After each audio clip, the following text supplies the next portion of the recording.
Jessica, are you going to speak or read? Read. You're going to read. Okay, Yes. just read at a pace that we can understand, not too fast. There's no fire Yes. in the building, okay? Yes. All right. Thank you, and thank you so much for being here. Thank you. Honorable Judge Aquilina, thank you for giving me this opportunity to tell you how Larry Nassar has hurt me and the effect that this has had on my life. I am Jessica Thomashow, also known as Victim A. I was sexually assaulted by Larry Nassar when I was 9 and 12 years old. Today, I am 17 and a senior in high school, and this is my story.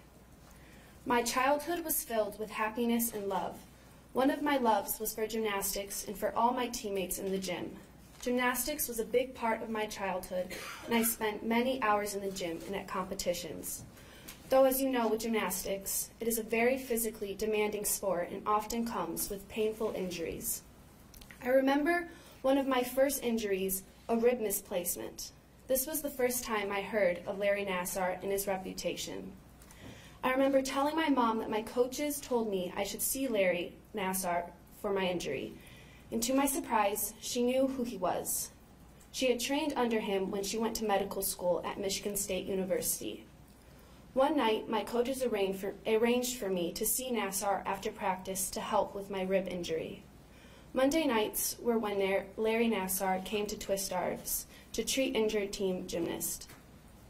I remember my coaches telling me to go see him, and I was actually quite excited. Then I went into the back room, and that's when everything changed. I was alone in the back room with him. He had me lie down on the table, and he sexually assaulted me. He touched the most innocent places on my body that day. I remember fear and pain and asking myself, what is happening? When it was over, I was so confused. What had he just done to me and why? It was awful and embarrassing. I left and kept the disgusting thing that had just happened to me to myself. 2 years passed. I saw him several times again at his clinic at MSU, always with my mom, and they were normal appointments.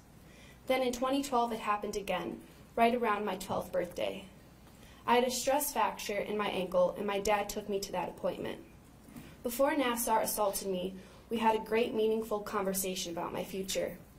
He asked me what I wanted to be when I grew up, and I said, I want to be just like you, a sports medicine doctor. He gave me a gift, a pin from the Olympics, and told me, when you take my place as the new sports medicine doctor for gymnastics, then you can give me back this pin. Nassar then told my dad he had to massage my ankle and it would be okay for him to wait in the waiting room. After he left, Nassar told the medical student to leave the room too. After the room was clear, he did it yet again. He slid his ungloved hand up my leg and back into the most innocent part of my body, and I felt searing pain. For 30 minutes, he inserted his fingers into me and grunted while I lay there terrified. Again, I was confused by what had just happened. He was a trusted doctor, and what he did to me didn't make sense in my child's mind. I didn't tell a soul, and I tried not to think about it anymore, but my dream of becoming a sports medicine doctor ended that day, along with my happy and trusting self. He had broken me. I lived the next several years in limbo. Being sexually assaulted has changed me into an anxious teen, but I did not know that I had been abused, and that was the source of my anxiety. I no longer felt safe, and I had problems with trust. My parents took me to a psychiatrist and a therapist when I was in 9th grade, and this helped. I was diagnosed with and treated for social anxiety disorder and saw a therapist on a weekly basis, but did not have insight into the cause. In the 7th and 8th grade, I felt extremely uncomfortable around my male teachers. I avoided them, I hated talking to them, and I would feel panic if I was ever alone with them in a room. Back then, I didn't understand why I felt this way, because all my peers loved our teachers. But being assaulted affected my relationship with my teachers, and my anxiety was so intense that it made it hard to focus and learn at school. I also developed an intense fear of male hands, like a PTSD response. Now I get flashbacks when I see male hands, and it makes me feel scared and threatened. This fear changed the way I grew up and how I related to boys. I did not want to hold hands or ever be close to my guy friends. I couldn't be just a normal girl anymore, and I have forever lost a big piece of my childhood due to his abuse. When the first Indie Star article came out, my life changed. I put the pieces together and realized I was molested by Larry Nassar. I thought back to my appointments with him and could still feel what my 9 and 12-year-old self felt then, alone, scared, and in pain. I wanted to puke. I could feel his hands touching me, and that was the first time I had my first flashback. And to this day, I still have them. The flashbacks are paralyzing.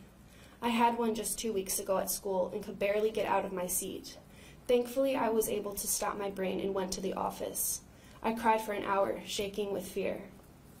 I would like to say something to my abuser, Larry Nassar.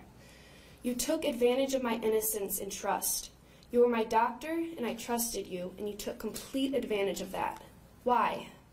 I used to ask myself that question all the time, especially while I was laying in bed crying myself to sleep. What you did to me was so twisted. You manipulated me and my entire family. How dare you? You had no right to do that, and because of your decision to molest me, you have caused so much pain in my life. And for the rest of my life, I'm going to have to heal from what you did. Your Honor, I understand the plea guidelines are for a minimum sentence range to 25 to 40 years, and I ask you to give Larry Nassar a 40-year minimum to 125-year maximum sentence for what he did to me. I also ask on behalf of what he did to over 100 other girls. We are all suffering, having flashbacks, unable to have normal relationships, crying at night, feeling broken, and our lives have been forever changed. He is a predator, and he can't be stopped unless he is behind bars for the rest of his life. Thank you.